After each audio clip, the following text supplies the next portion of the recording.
ಪಾಶಂಕುಶ ಏಕಾದಶಿ. ಅಶ್ವಿನ ಮಾಸದ ಶುಕ್ಲ ಪಕ್ಷದಲ್ಲಿ ಬರುವ ಪಾಶಂಕುಶ ಏಕಾದಶಿಯ ಮಹಾತ್ಮೆಯ ವರ್ಣನೆಯನ್ನು ಬ್ರಹ್ಮವೈವರ್ತ ಪುರಾಣದಲ್ಲಿಯ ಶ್ರೀಕೃಷ್ಣ ಮತ್ತು ಮಹಾರಾಜ ಯುಧಿಷ್ಠಿರರ ಸಂವಾದದಲ್ಲಿ ಮಾಡಲಾಗಿದೆ. ಒಮ್ಮೆ ಯುಧಿಷ್ಠಿರ ಮಹಾರಾಜನು ಶ್ರೀಕೃಷ್ಣನಿಗೆ, ಹೇ ಮಧುಸೂದನನೇ, ಅಶ್ವಿನ ಮಾಸದ ಶುಕ್ಲ ಪಕ್ಷದಲ್ಲಿ ಬರುವ ಏಕಾದಶಿಯ ಹೆಸರೇನು?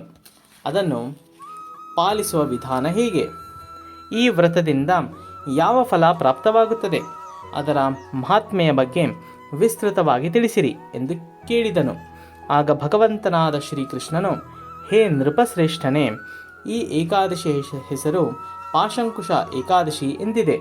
ಎಲ್ಲ ಪಾಪಗಳನ್ನು ನಾಶ ಮಾಡುವ ಈ ಏಕಾದಶಿಯ ಮಹಾತ್ಮೆಯನ್ನು ಕೇಳು ಎಂದನು. ಈ ಏಕಾದಶಿಯಂದು ಭಗವಂತನಾದ ಶ್ರೀ ಪದ್ಮನಾಭವನ ಪೂಜೆ ಮಾಡಬೇಕು. ಈ ಏಕಾದಶಿಯ ಪ್ರಭಾವದಿಂದ ವ್ರತಸ್ಥನ ಇಚ್ಛೆ ಪೂರ್ತಿಯಾಗಿ ಸ್ವರ್ಗ ಸುಖ ಮತ್ತು ಮುಕ್ತಿ ಪ್ರಾಪ್ತವಾಗುತ್ತದೆ. ಭಗವಂತನಾದ ಶ್ರೀ ವಿಷ್ಣುವಿನ ನಾಮಸ್ಮರಣೆಯಿಂದ ಜಗತ್ತಿನಲ್ಲಿಯ ಎಲ್ಲ ತೀರ್ಥಗಳ ದರ್ಶನ ಪಡೆದಷ್ಟು ಫಲ ಪ್ರಾಪ್ತಿಯಾಗುತ್ತದೆ. ಅಜ್ಞಾನವಶದಿಂದ ಯಾವುದಾದರೂ ಪಾಪ ಕಾರ್ಯಗಳಲ್ಲಿ ಭಾಗಿಯಾಗಿದ್ದರೆ ಅಂತಹವರು ಸಹ ಭಗವಂತನಾದ ಶ್ರೀಹರಿಯ ಚರಣಾರವಿಂದಗಳಲ್ಲಿಯ ಆಶ್ರಯ ಪಡೆದು ಭಗವಂತನಿಗೆ ಸಾಷ್ಟಾಂಗ ನಮಸ್ಕಾರ ಮಾಡಿದರೆ ಅವರು ನರಕಕ್ಕೆ ಹೋಗಲಾರರು ಎಂದನು. ಯಾವ ವೈಷ್ಣವನು ಶಿವನ ಪ್ರತಿ ಅಪರಾಧ ಮತ್ತು ಯಾವ ಶೈವನು ಶ್ರೀ ವಿಷ್ಣುವಿನ ಪ್ರತಿ ಅಪರಾಧ ಎಸಗುತ್ತಾರೋ ಅವರಿಬ್ಬರೂ ನರಕಕ್ಕೆ ಹೋಗುತ್ತಾರೆ. ಅಶ್ವಮೇಧ ಯಜ್ಞ ಮಾಡಿದಾಗ ಅಥವಾ 100 ರಾಜಸೂಯ ಯಜ್ಞಗಳನ್ನು ಮಾಡಿದಾಗ ಸಿಗುವ ಪುಣ್ಯಕ್ಕಿಂತ 16 ಪಟ್ಟು ಹೆಚ್ಚಿನ ಪುಣ್ಯವು ಈ ಪಾಶಾಂಕುಶ ಏಕಾದಶಿಯಿಂದ ಸಿಗುತ್ತದೆ. ಈ ಏಕಾದಶಿಯ ಪಾಲನೆಯಿಂದ ಪ್ರಾಪ್ತವಾಗುವ ಪುಣ್ಯವು ಇತರ ಯಾವುದೇ ವ್ರತದಿಂದ ಪ್ರಾಪ್ತವಾಗಲಾರದು. ಆದ್ದರಿಂದ ಈ ಏಕಾದಶಿಯು ಭಗವಂತನಾದ ಶ್ರೀ ವಿಷ್ಣುವಿಗೆ ಅತಿ ಪ್ರಿಯವಾಗಿದೆ. ಹೇ ರಾಜನೇ, ಎಲ್ಲಿಯವರೆಗೆ ಯಾವ ವ್ಯಕ್ತಿಯು ಏಕಾದಶಿಯ ವ್ರತದ ಪಾಲನೆ ಮಾಡುವುದಿಲ್ಲವೋ ಅಲ್ಲಿಯವರೆಗೆ ಅವನ ಶರೀರದಲ್ಲಿ ಪಾಪ ಪುರುಷನು ವಾಸವಾಗಿರುತ್ತಾನೆ. ಈ ವ್ರತದ ಪಾಲನೆಯಿಂದ ವ್ರತಸ್ಥನಿಗೆ ಸ್ವರ್ಗಯ ಸುಖ, ಸಂಪತ್ತಿ, ಸೌಂದರ್ಯ, ಸುಂದರ ಸ್ತ್ರೀ ಮತ್ತು ಅಪಾರ ಪ್ರಮಾಣದಲ್ಲಿ ಧನ ಧಾನ್ಯ ಪ್ರಾಪ್ತವಾಗುತ್ತದೆ. ಯಾರು ಈ ಏಕಾದಶಿಯ ಪಾಲನೆ ಮಾಡುತ್ತಾರೋ ಮತ್ತು ರಾತ್ರಿ ಜಾಗರಣೆ ಮಾಡುತ್ತಾರೋ ಅವರಿಗೆ ನಿಶ್ಚಿತವಾಗಿ ವೈಕುಂಠ ಪ್ರಾಪ್ತಿಯಾಗುತ್ತದೆ.